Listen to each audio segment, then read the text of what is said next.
ఇంద్రకీలాద్రి పైన కొలువైన కనకదుర్గమ్మ వారి పుట్టినిల్లేదో తెలుసా? Bezawada 1 town police station. ఇది నిజం. బెజవాడ పోలీసులు దుర్గమ్మకు పుట్టింటివారు ఎలా అయ్యారు? ప్రతి పండుగకు దుర్గమ్మ పోలీస్ స్టేషన్ నుండి ఎందుకొస్తుంది?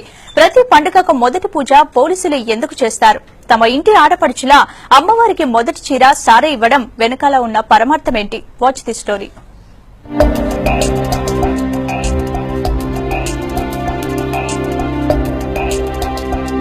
దసరా ఉత్సవాలు బెజవాడ ఇంద్రకీలాద్రిపై ప్రారంభమవటానికి ముందు రోజే 1 టౌన్ పోలీస్ స్టేషన్ లో హడావిడి మొదలవుతుంది.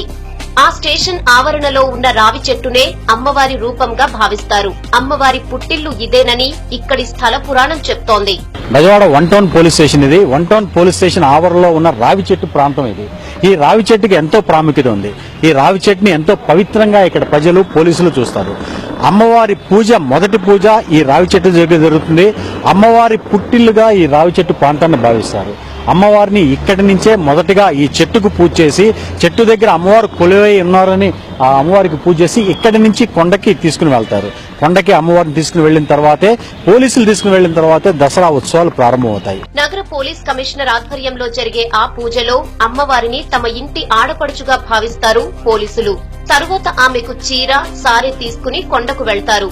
పుట్టింటి వాళ్లు తెచ్చిన చీరను అలంకరించిన తరువాతే అమ్మవారికి ఈ ఉత్సవాల్లో మొదటి పూజ జరుగుతుంది. ఆ పూజలో కూడా పోలీసులు పాల్గొంటారు.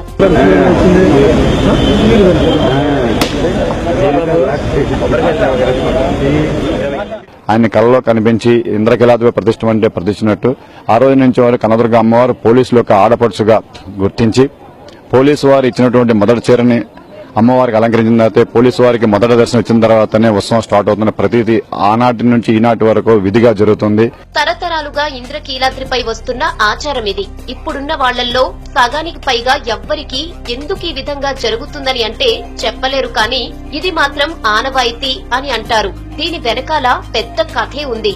ఎక్కడిది ఆనవాయితీ అని వెతుక్కుంటూ వెళితే కొండవీటి రెడ్డిరాజుల కాలంలో నుండి వచ్చిందని తేలుతుంది.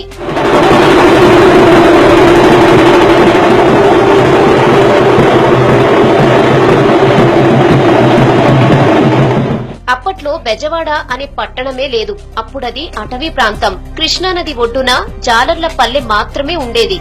అక్కడి కొండ మీద విధులు నిర్వహిస్తున్న మంగయ్య అనే సిపాయికి అక్కడే రాళ్లల్లో అమ్మవారి విగ్రహం కనిపించిందట. అదేంటో తెలియని సిపాయి ఆ శిలారూపంలో ఉన్న ఆ విగ్రహాన్ని అక్కడే వదిలేసి ఇంటికి వెళ్లిపోయాడట. అయితే ఆ సిపాయి కూతురికి అమ్మవారు పూని, నేను కనకదుర్గను, ఇదే నా పుట్టిల్లు అని చెప్పిందట. అప్పట్నుంచి సిపాయిలుండే భవనమే దుర్గమ్మ పుట్టిల్లు అయిందని చెప్తారు. మంగయ్య అనేటువంటి ఒక వ్యక్తి తాను కూర్చుని చేస్తున్నటువంటి సమయంలో అమ్మవారి యొక్క రూపం ప్రేమేపి ఏ రోజుకు ఆ రోజు తీస్తుంటే అతనిలో ఒక విచిత్రమైనటువంటి సంఘటన ఏర్పడింది. ఏంట్రా మనం ఈ విధంగా తీస్తున్నటువంటి సమయంలో ఈ అమ్మ రూపం బయటపడుతుంది, ఏంటి ఈ విధంగా ఉన్నది అని పూర్తి స్థాయిలో ఆ రూపాన్ని తొలగించాడు. మెల్లమెల్లగా తొలగించినటువంటి సమయంలో అమ్మ రక్షక భటుడుగా ఉన్నటువంటి అతని చేత బయటపడింది. కాబట్టి ఆ తల్లి ఇంటికి రాగానే కూతురు, మంగయ్య కూతురు ఆవిడ ఇంటి దగ్గర నుంచి అమ్మలో కైంకర్యం అయిపోయిందనేటువంటి శాస్త్రం ఒకటి ఉంది. వందల వేల సంవత్సరాలు గడుస్తున్నా, రాజులు రాజ్యాలు మారినా, పల్లె పట్టణమైనా, పట్టణం నగరమైనా, సిపాయిలు బ్రిటిష్ పోలీసులుగా, బ్రిటిష్ పోలీసులు స్టేట్ పోలీసులుగా మారినా ఈ ఆనవాయితీ మాత్రం మారలేదు.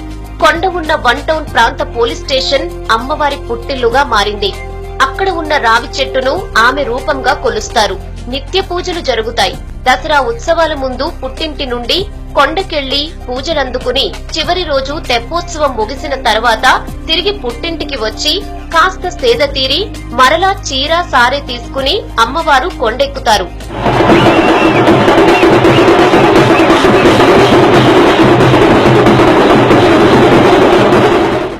ఏ కులానికి, ఏ మతానికి చెందిన వ్యక్తైనా 1 టౌన్ పోలీస్ స్టేషన్ అధికారిగా వచ్చాడంటే ఆయనే అమ్మవారి పూజ నిర్వర్తించాల్సి ఉంటుంది. అదేవిధంగా గతంలో అనేక ముస్లిం, క్రిస్టియన్ అధికారులు సైతం ఈ ఆనవాయితీని కంటిన్యూ చేశారు. అమ్మవారి పుట్టింటి మనుషులుగా ఆమె వెంట నడిచారు. ఎన్నో జన్మల పుణ్యఫలం ఉండకపోతే కాని ఆ అవకాశం రాదని ఈ పోలీసులు భావిస్తారు. ఈ సందర్భంగా ర్యాంకుల తేడా లేకుండా కానిస్టేబుల్ నుంచి పోలీస్ కమిషనర్ వరకు అందరూ ఆనంద డోలికలతో స్టెప్పులేస్తారు.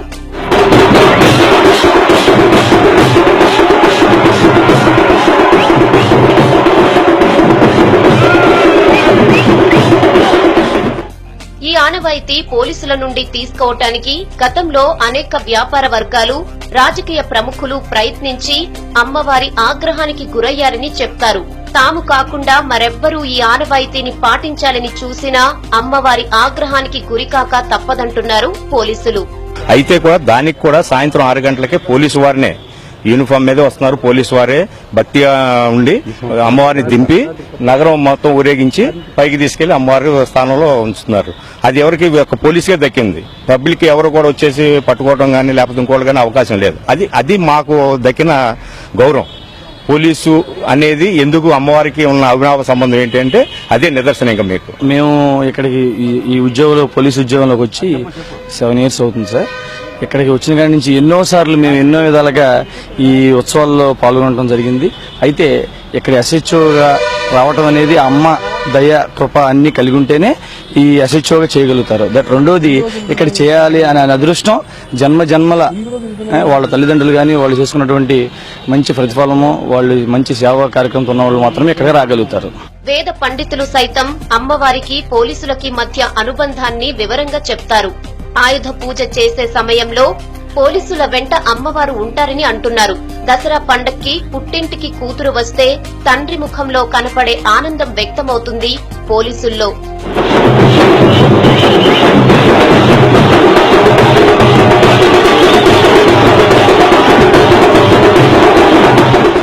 ఈ దసరా పండగ 9 రోజుల్లో 1 టౌన్ పోలీస్ స్టేషన్ పోలీసులంతా యూనిఫామ్ వేసుకోరు, సాంప్రదాయ దుస్తులే వేసుకుంటారు. అలాగే ఈ పోలీసుల ఇళ్లల్లో నాన్ వెజ్ వండరు, నేల మీదనే నిద్రపోవడం లాంటి ఆచారాలు కూడా పాటిస్తారు.